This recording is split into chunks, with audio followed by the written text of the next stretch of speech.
그동안 십계명의 말씀을 가지고 제가 증거했습니다. 하나님을 믿는 신자의 삶에 대해서 하나님의 말씀, 계명을 순종한다는 말씀을 증거했습니다.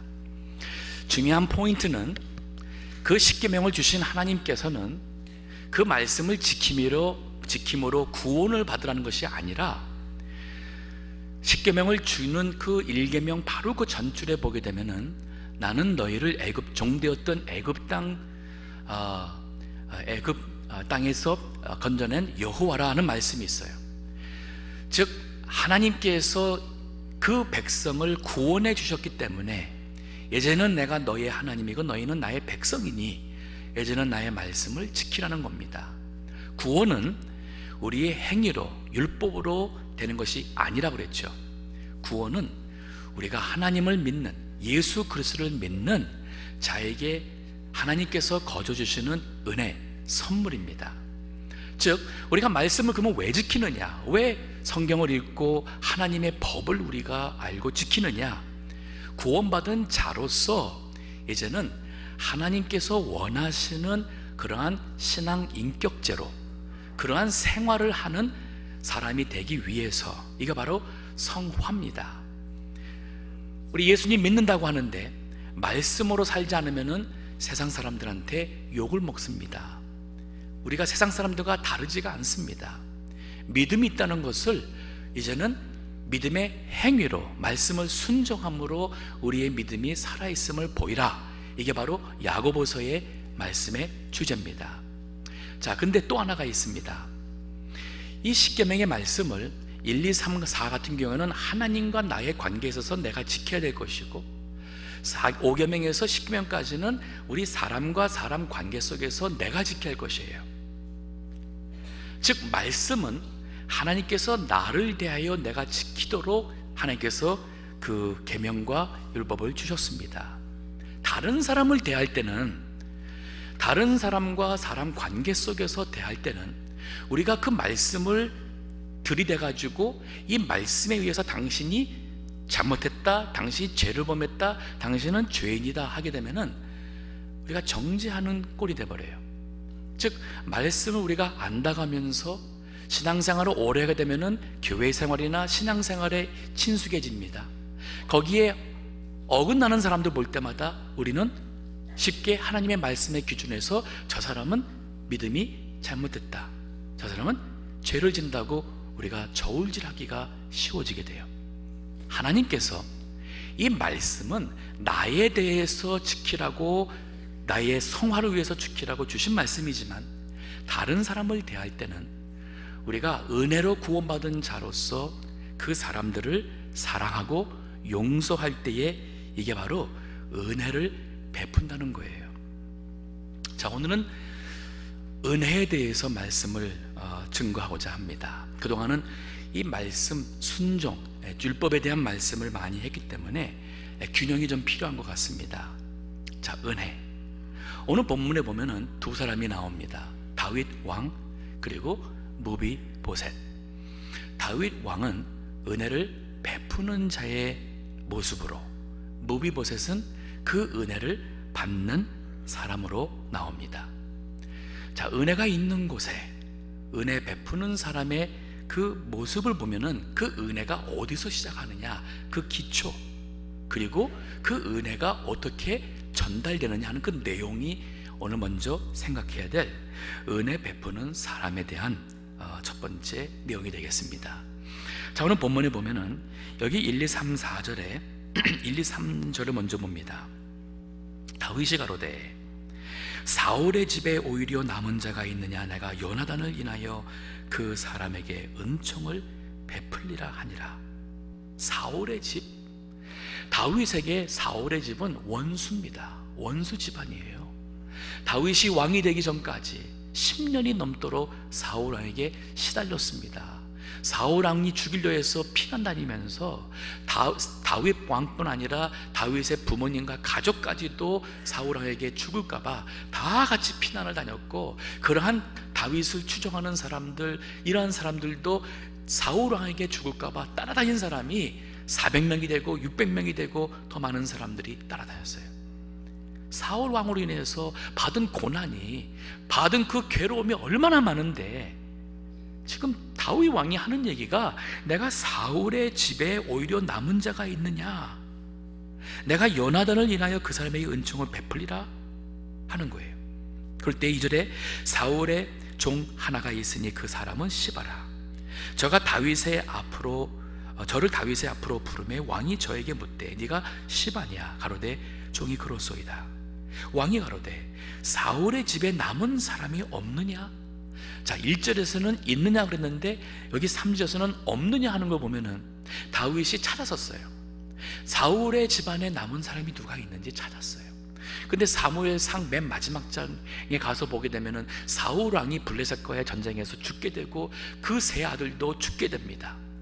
그리고 다윗의 세력이 나오게 되고 하면서 아마도 사울 왕의 자손들이 다 숨거나 죽거나 하나님의 무서운 심판으로 이렇게 진멸을 당했어요. 그러니까 표면적으로 드러난 사람이 없었던 것 같아요. 그러니 다윗이 사울 왕의 남은 자를 찾는데 없으니까 여기 질문은 그 남은 사람이 없느냐? 내가 그 사람에게 하나님의 은총을 베풀고자 하노라. 시바가 왕께 고하되 요나단의 아들 하나가 있는데 절뚝발이니이다. 다리를 저는 요나단의 아들이 있다는 말씀을 줍니다. 자, 여기서 먼저 이 은혜라는 것, 은혜를 베풀 때에 그 기초 바로 뭐냐면 약속을 지키는 신실함이 은혜의 기초입니다. 이 말은 뭐냐면 다윗이 사울의 집에 은혜를 남은 사람이 누가 있느냐, 요나단을 인하여 은혜를 베푼다는 그 말씀은 요나단과 다윗이 약속을 했습니다. 다윗의 인기가 높아지니까 그 당시에 왕인 사울이 질투심이 나고 위협감을 느꼈어요. 그래서는 다윗을 죽이고자 합니다. 아들 된 요나단은 이제 앞으로 왕을, 아버지를 이어서 왕이 될 사람입니다. 하지만 요나단은 믿음으로 생각했고 하나님의 뜻과 하나님의 행하시는 일을 그는 오히려 신앙적으로 받아들였습니다. 그건 바로 자기보다 다윗이 더 믿음이 좋고 다윗을 하나님께서 왕으로 세우신다는 하나님의 뜻을 그가 깨달았어요. 그리고는 자기에게 있는 칼과 갑옷도 주고, 그리고 아버지는 다윗을 죽이려고 하는데 요나단은 다윗을 보호하고 어떻게든지 다윗을 지키고자 합니다. 그때에 서로 약속을 했어요. 사무엘상입니다. 20장 12절에서 16절 읽어주세요. 요나단이 다윗에게 이르되 이스라엘 하나님 여호와께서 증거하시거니와 내가 내일이나 모레 이맘때에 내 부친을 살펴서 너 다윗에게 대한 의향이 선하면 내가 보내어 네게 알게 하지 않겠느냐. 그러나 만일 내 부친이 너를 헤아려 하거늘 내가 이 일을 네게 알게 하여 너를 보내어 평안히 가게 하지 아니하면 여호와께서 나 요나단에게 벌을 내리시고 또 내리시기를 원하노라. 여호와께서 내 부친과 함께 하신 것 같이 너와 함께 하시기를 원하노니 너는 나의 사는 날 동안에 여호와의 인자를 내게 베풀어서 나로 죽지 않게 할 뿐 아니라 여호와께서 너 다윗의 제적들을 지면에서 다 끊어버리신 때에도 너는 내 인자를 내 집에서 영영히 끊어버리지 말라 하고, 이에 요나단이 다윗의 집과 언약하기를 여호와께서는 다윗의 대적들을 치실지어다 하니라. 당시에는 요나단이 더 나이가 많았습니다. 형이에요. 요나단은 왕의 아들 왕자입니다. 다윗은 그야말로 시골 베들레헴에서 들에서 양을 치던 목자였다가 얼떨결에 골리앗과 싸워 이김으로써 일약 인기 있는 군장이 된 것뿐이었어요. 하지만 사울 왕이 그를 죽이고자 하기 때문에 그는 지금 하나의 시민으로서 왕자도 그를 죽일 수 있는 그러한 권한이 있습니다. 그런데 요나단이 자기의 왕자를 양보하면서 네가 왕이 됐을 때에 나에게 내 목숨을 빼앗지 않겠다고 약속해라.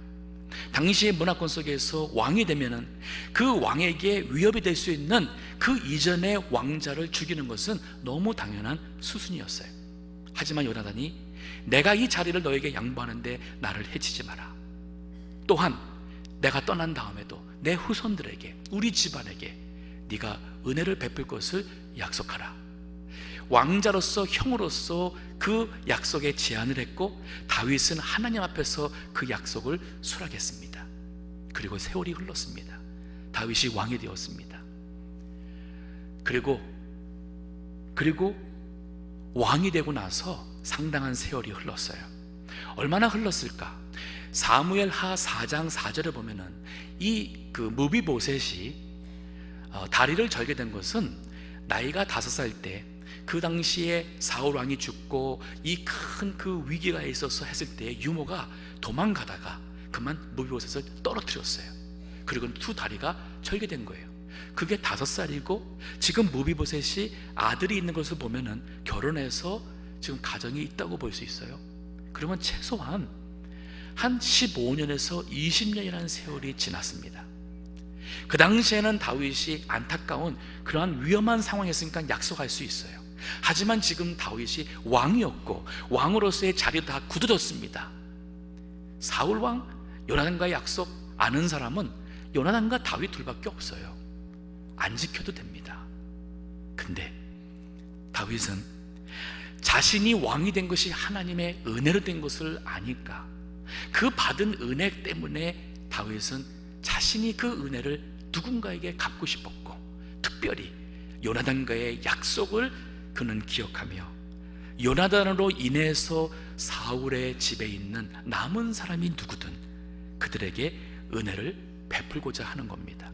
이게 바로 은혜예요. 약속. 우리 신약에 와서 하나님의 은혜를 우리가 늘 얘기합니다.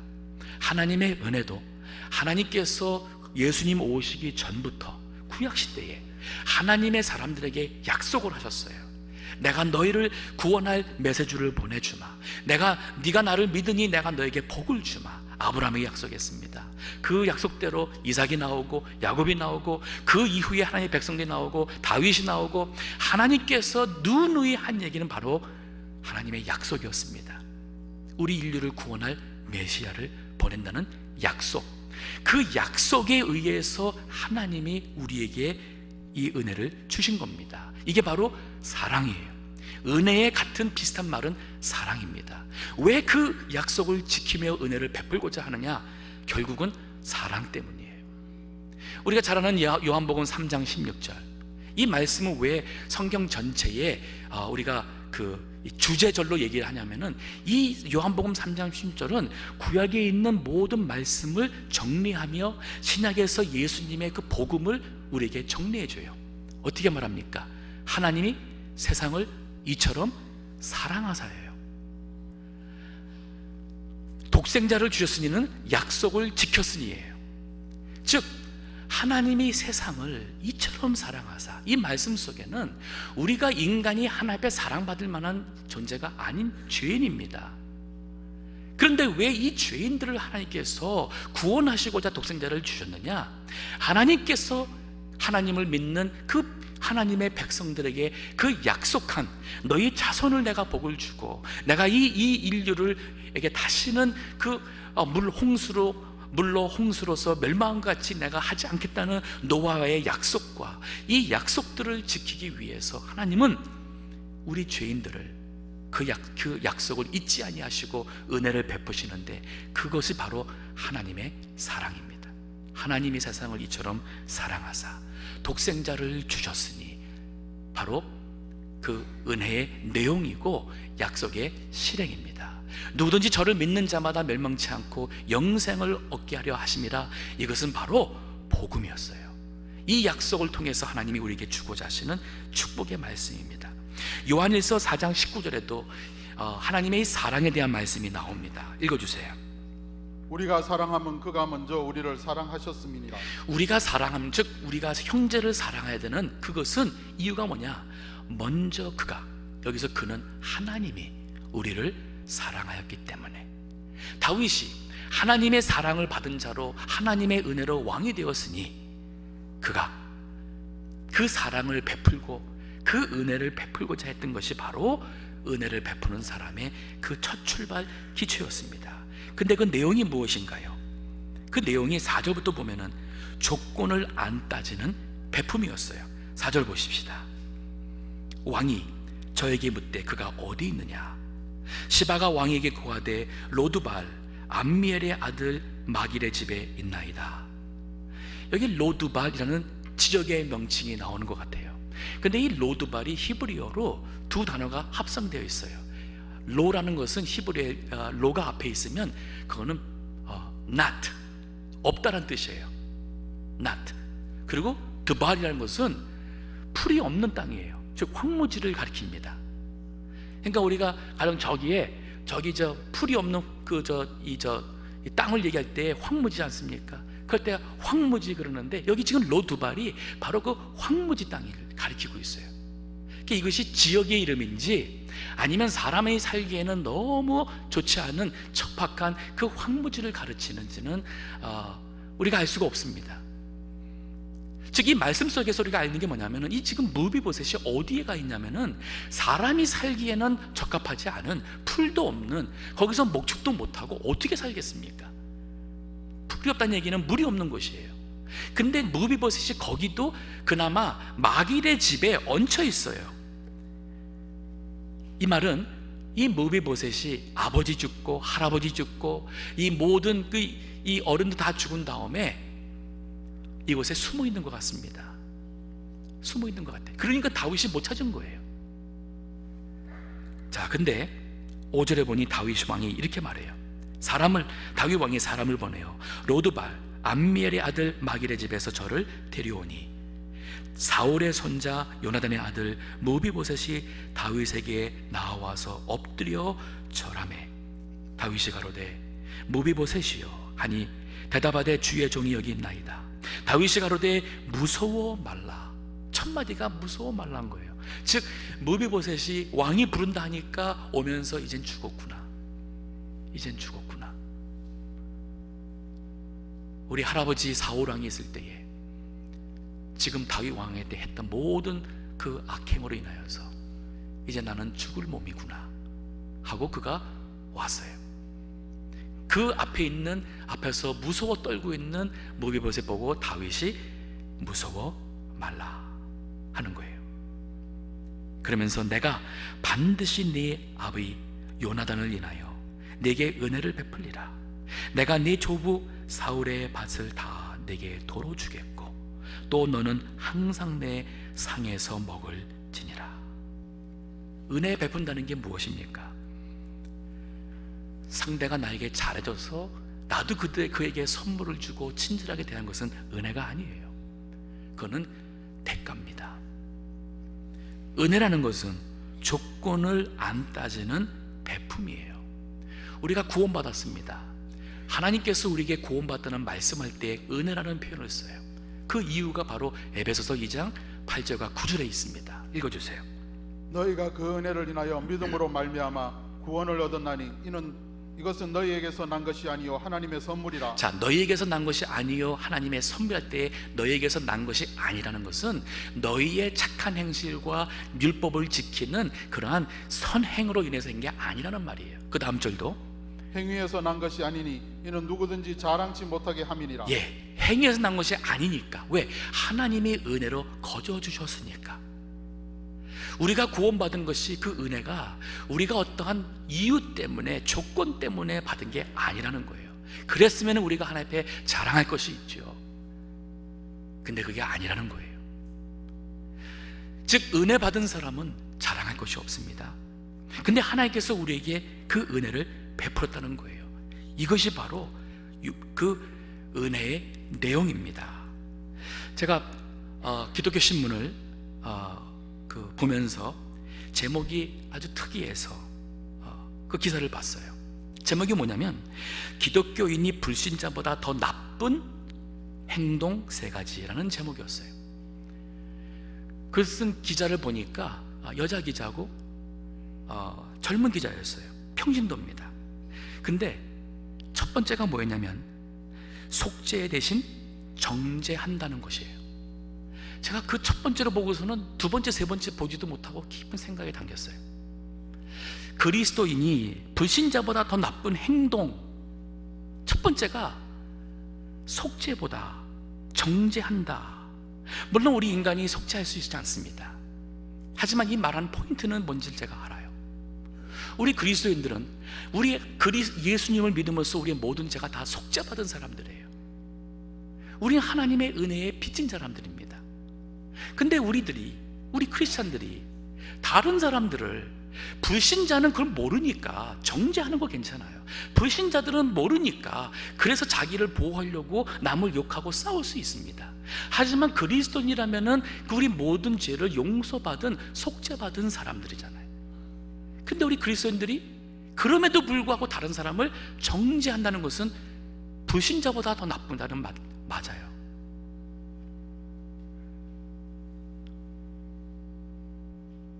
자, 우리 잘못 발견할 수 있어요. 다른 사람들의 잘못 눈에 거스릴 수 있습니다. 그럴 때에 율법의 말씀에 딱 돼가지고 그러기 때문에 저 사람이 이러한 죄를 범해서 그 사람을 우리가 정죄하면은 이거는 하나님이 우리에게 법을 주신 의도를 우리가 오해하는 거예요. 하나님께서 우리에게 법을 주신 것은 내가 바로 그 말씀을 지킴으로써 우리가 죄를 떠나고 이제는 하나님을 믿는 하나님의 백성답게 그 말씀으로 우리의 인격과 생활이 성화, 거룩하게 만들어져라고 하나님의 말씀을 주었어요. 근데 어느 때부턴가 우리 그리스도인들은 그 말씀을 가지고 다른 사람들을 저울질을 하는 거예요. 그리고 정죄합니다. 용서 안 합니다. 몇 년이 지나도 그것을 마음속에 품습니다. 아마 무덤에 갈 때까지 그 나쁜 생각, 그 마음 끝까지 가시려고 결심한 것 같아요. 과연 이것이 진정한 그리스도인의 모습일까요? 은혜가 어디 있나요? 은혜라는 게 무엇인가요? 다윗이 원수 갚아도 아무도 다윗을 욕할 사람 없습니다. 사울왕에게 시달린 것, 사울왕에게 죽을 꼴이 당한 것, 그럼에도 불구하고 다윗이 사울왕을 2번씩이나 죽일 수 있는 기회가 있을 때 용서를 했습니다. 사울왕이 그때마다 울면서 내가 미안하다, 잘못했다 하면서 또 돌아서서는 다윗을 죽이려고 했었어요.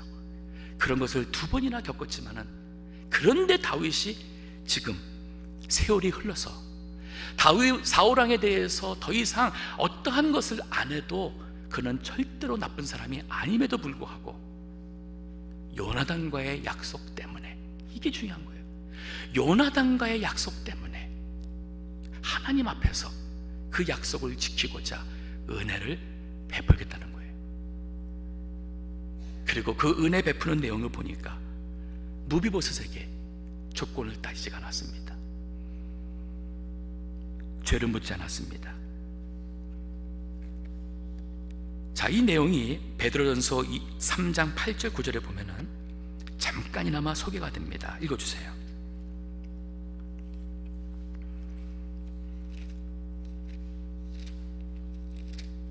마지막으로 말하노니 너희가 다 마음을 다하여 채우라며 형제를 사랑하며 불쌍히 여기며 겸손하며. 네, 여기 지금 베드로전서에서도 여기 내용이 뭐냐면 그 핍박하는 그 당시에 니로 황제로 인해서 교회가 핍박받는 시대였어요.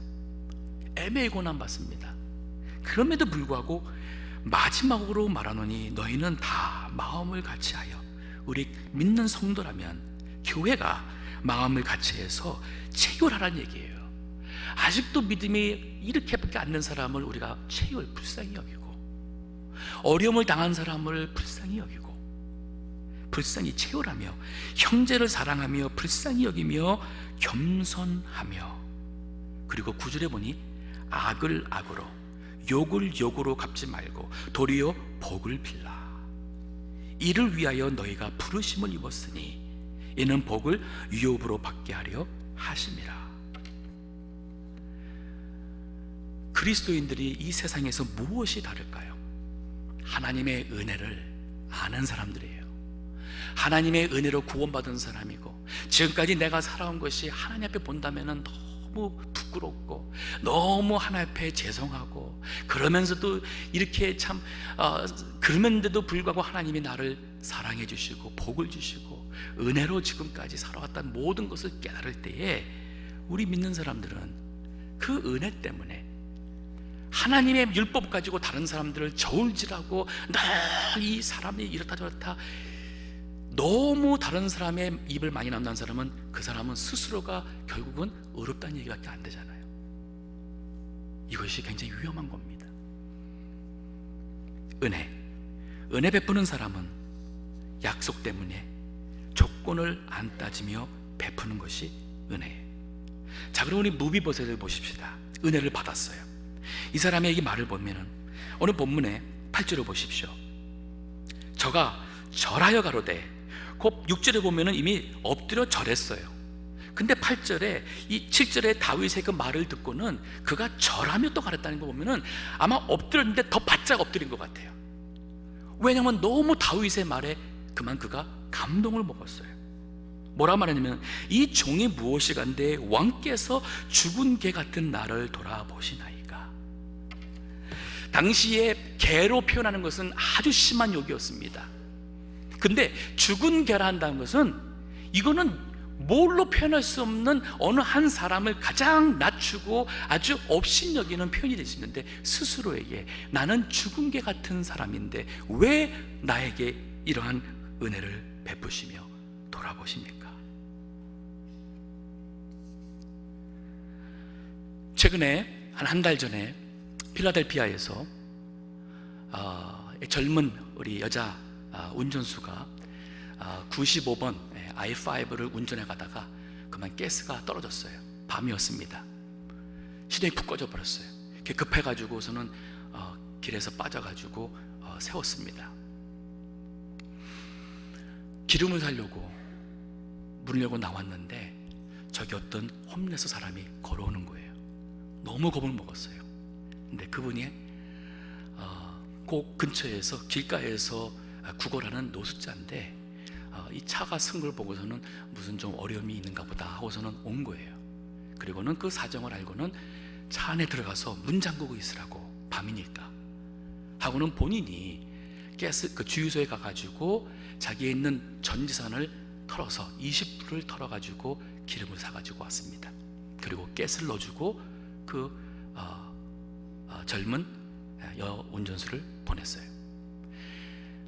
이 젊은 이 노숙자의 이 선행, 착한 마음에 그 운전수가 너무 감동을 받았어요. 왜냐하면은 20불이 없었어요. 카드밖에. 돈을 줄 수가 없는 거예요. 그런데 노숙자가 괜찮다고, 가라고. 그래서 다시 이제 돌아와가지고 갚으면서 대화를 해보니까 이 사람이 마음이 너무 선한 거예요.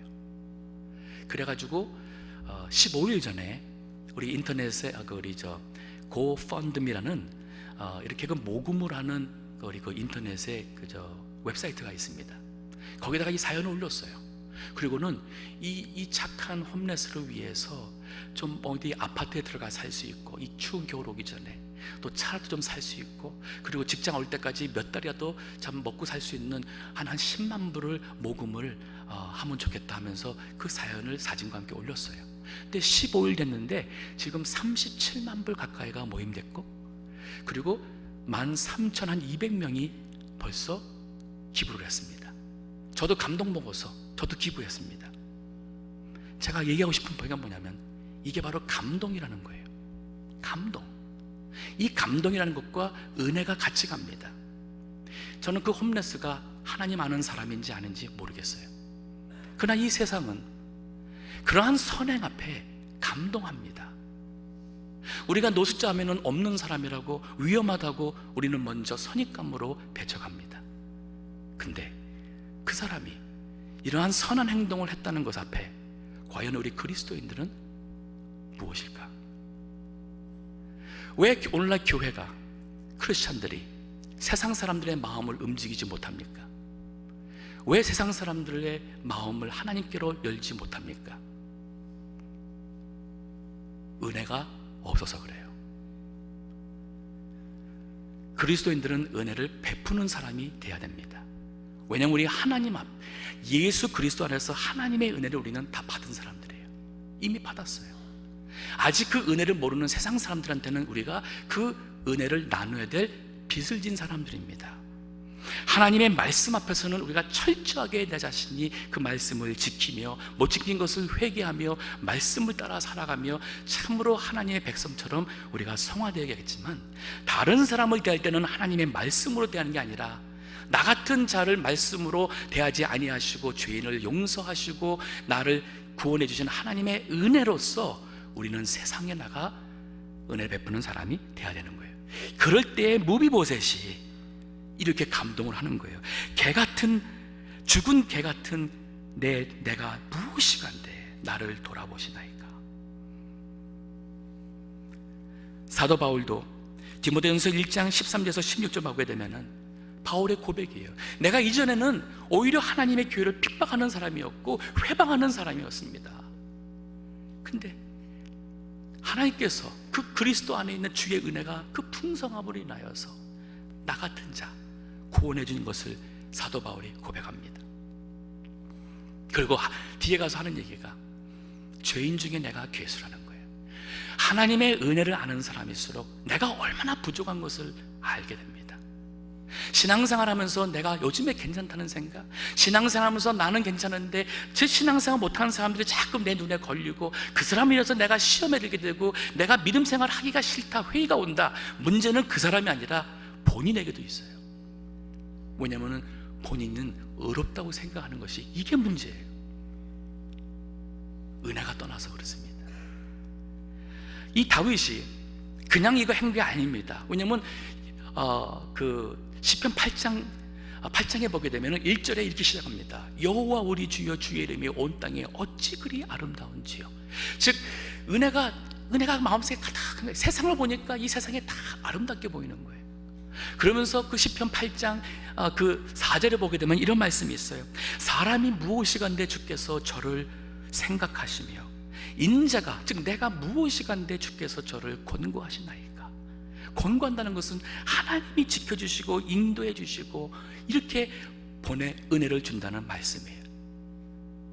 종종 우리 하나님 앞에 기도하면서 대체 하나님 내가 무엇이간데 이렇게 나를 사랑하시고, 내가 무엇이간데 우리 가정을 복되게 해주시고, 내가 무엇이간데 예수 믿어서 모든 죄에서 구원받고, 내가 무엇이간데 주님의 교회에서 존귀한 직분 받고, 내가 무엇이간데 오늘날 이렇게 살 수 있게, 이러한 그 기도가, 감동이, 은혜가 되살아나야 돼요. 이게 바로 은혜를 베풀 때, 은혜를 받는 자에게 임하는 축복입니다.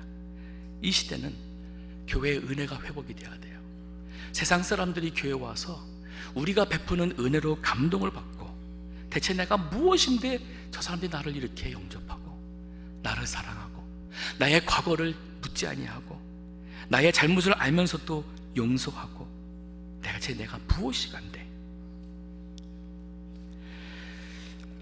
거기에 축복이 있습니다. 오늘 본문의 9절에 보면은 왕이 사울의 사환 시바를 불러서 이르되, 사울과 그 온 집에 속한 것은 내가 다 내 주인 사울이에요. 그 사울이 가졌던 모든 부동산이에요. 내 주인의 아들에게 주었노니 너와 네 아들들과 네 종들은 저를 위하여 밭을 갈고 거두어 내 주인의 아들을 공개하라. 그러나 내 주인의 아들 무비보셋은 항상 내 상에서 먹으리라. 시바는 아들이 15이요 종이 20이라. 시바가 원래 사울왕 있을 때는 종이었는데 종이 20명씩인 거 보니까 사울왕 죽었죠, 왕자들 다 죽었죠, 가족들 다 도망가 버렸죠. 그러니까 그 재산 아마 이 시바 종이 다 가진 것 같아요. 그런데 다윗 왕이 그것을 다 줬습니다. 그리고는 무비보셋은 두 다리를 저는 사람에도 불구하고 다른 왕자들과 함께, 왕과 함께 식탁에 앉는 것은 당시 문화권 속에서는 상상 없는 일이었어요. 왜냐하면 당시의 문화권 속에서 왕 앞에 신체나 정신적으로 장애가 있는 사람들이 가게 되면은 죽습니다. 그런데 다윗은 그 무비보셋을 왕자와 같이 자기와 함께 같은 식탁에서 그 지위를 높여주는 은혜를 베푸셨어요. 자, 이것이 바로 우리가 받은 은혜입니다. 요한복음 1장 12절을 보게 되면 영접하는 자, 그 이름을 믿는 자에게는 하나님의 아들이 되는 권세를 줬다 그랬어요. 우리 여기 있는 우리 모두가 다, 우리도 다 하나님의 아들의 권세를 받은 사람들입니다. 뭘 했겠다고? 예수님 영접한 것뿐이에요. 예수님이 하나님의 아들이고 십자가에 나를 위해 죽으신 거 믿은 것뿐입니다. 우리의 모든 과거의 죄와 지금의 우리의 모든 더러운 허물을 주께서 다 용서해 주시고, 영접하는 자, 그 이름을 믿는 자에게는 하나님의 아들의 권세를 줬다 할 때에, 이 말은 우리가 하나님 아버지와 함께 한 식탁에서 천국에 가게 되면 하나님의 임재 속에서 아들이 누릴 수 있는 모든 권한과 기업을 물려받을 수 있는 그 권세를 우리에게 줬다는 말이에요. 우리는 이렇게 하나님의 엄청난 축복을 받은 사람들이에요. 은혜로. 에베소서 1장 3절서부터 14절 말씀 보게 되면은 3절 한번 읽어주세요. 찬송하리로다 하나님 곧 우리 주 예수 그리스도의 아버지께서 그리스도 안에서 하늘에 속한 모든 신령한 복으로 우리에게 복 주시되. 자, 에베소서가 3절서부터 본론이 시작이 돼요. 아니, 어떻게 보면은 그냥 본론도 아닌 서론이지만은 이것이 그 뒤에 나오는 모든 그 축복을 얘기하기 전에 먼저 찬송하리로다라고 시작해요. 찬송하리로다. 하나님과 우리 주 예수 그리스도의 아버지께서 그리스도 예수 안에서 하늘에 속한, 이 세상에 있는 이 복도 우리가 참 너무나도 과분한데, 이 하늘에 속한 모든 신령한 복이라고 그랬어요. 돈으로 살 수 없는 신령한 복, 그것도 조금이 아닌 모든 신령한 복으로 우리에게 복을 주시되, 4절서부터 보게 되면은 그 복령이 뭐냐면, 우리가 하나님께서 창세 전부터 우리를 아셔가지고 우리를 택해서 예정하시고, 때가 되니까 예수님 믿어서 우리를 죄 씻어서 구원속받게 해주시고, 하나님께서 그 그리스도로 인해서 우리가 그 하나님의 자녀로 기업을 있게 해주시고, 뒤에 가서 보게 되면은 이것 또한 놓치지 않게 하기 위해서 우리에게 개런티, 우리 물건 살 때 워런티가 따라오지요. 여기 번역에도 개런티라는 단어를 썼어요. 성령을 우리에게 줘서 우리에게 인쳤다고 그랬습니다. 그게 바로 우리가 받은 복이에요. 은혜로 받은 복입니다.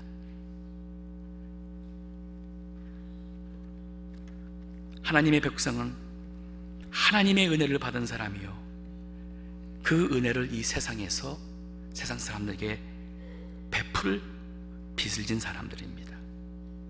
다윗의 위대함이 무엇인가요? 골리앗을 죽였던 그 믿음의 용기, 담대함, 위대하지요.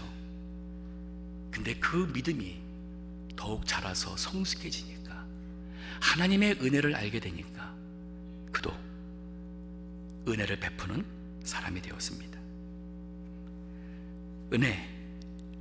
은혜가 아니면, 우리가 구원도 못 받았고 은혜가 아니면 지금 자리에 우리가 있지도 못했을 겁니다.